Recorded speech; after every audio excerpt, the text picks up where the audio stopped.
bankrupt in the 1990s, and the sixth most powerful economy in the world today. Its population exceeds 1 billion, they speak thousands of languages and dialects, a country that suffered from wars and turmoil, but emerged from poverty and depression to achieve the fastest economic growth in modern history. How India woke up late and then outperformed everyone. India is located in South Asia and is considered the second most populous country in the world after China, and the seventh largest country in terms of geographical area. It gained independence from British colonialism in 1947. India did not know stability for decades after independence. There have been many civil conflicts, and entered into 3 wars with its neighbor Pakistan. China also fought in 1962 over a border dispute in the western Himalayas. Sleeping elephant. India began its early rise at the hands of President Nehru.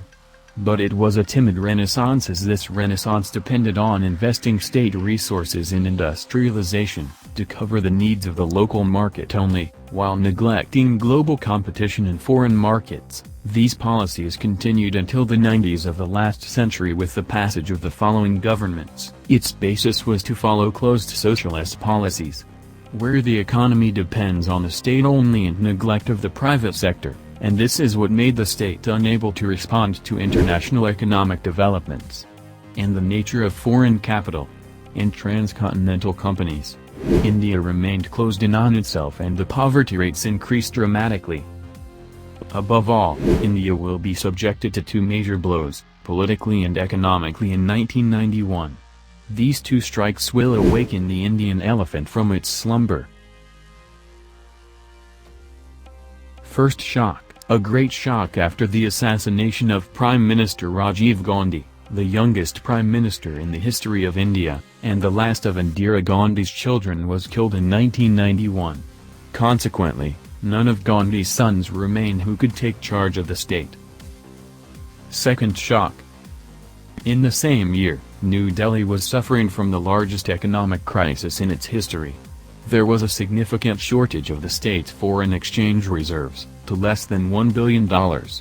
Inflation reached 17%, and consequently, a rise in the prices of goods and services to very huge numbers. In a few months, 2 out of 5 Indians will live below the poverty line. The state has only enough cash reserves for only 2 weeks, and everyone prepared for the news of India's bankruptcy. 1991 is the year of calamities. But it is also the year that will turn the scales. But it is not too late yet. The right man has appeared in the right place and time. Manmohan Singh. Manmohan Singh is considered the architect of the economic reform process that awakened the Indian elephant from his slumber. This man is a graduate of Oxford University, and has a liberal capitalist orientation. He will be appointed Minister of Finance in the government of Narasimha Rao in 1991, to begin the miracle. Manmohan Singh formed a team to manage the economic crisis, and was with him an economist, Harvard University expert, Balanban Imbram, and with them the expert Montek Singh, 3 names that will move the country from a socialist state to a free economy. The plan. Let us open the door to the market economy. Singh realized that restructuring the Indian economy had become an important necessity after the failure of the public sector to achieve growth and reduce poverty, so he decided to liberalize the economy and open up to the world to attract foreign investments, industry, and remove bureaucratic constraints and encourage competition. And these steps will lead to the entry of foreign investment, just as Singh expected, where agriculture rebounded, industry, service sector, and finally inflation rates have fallen and India's economic growth has increased by 7% annually for 5 consecutive years. Singh left office in 1996, but his plan remains in place. Successive governments persisted in his policies and continued to develop them.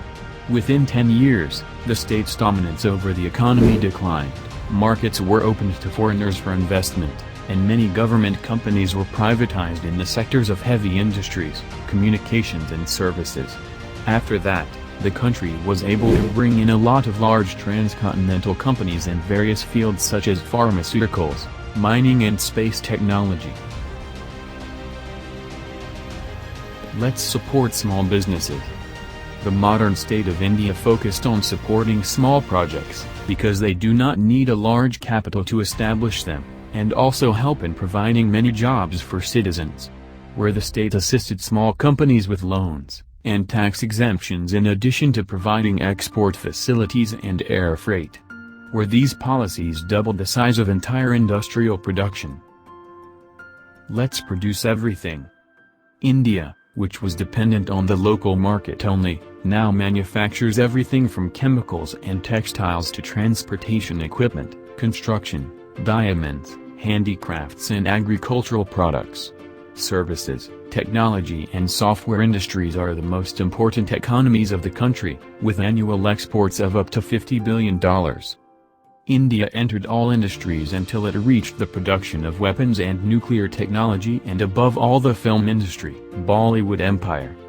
India in its renaissance developed everything until it reached the cinema, which was under the control of American Hollywood, where the Indian elephant stormed it with full force and the famous Bollywood was made, which produces more than 1,000 feature films annually and sells 900 million tickets. The competition with the giants.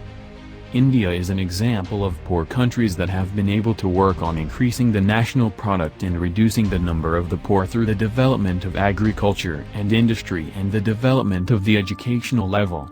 From 2003 to 2010, its economy has maintained a growth rate of 8% annually. The size of the Indian economy is $2.3 trillion. The Indian has managed to reducing poverty rates, as the number of poor decreased from 400 million to 270 million within several years.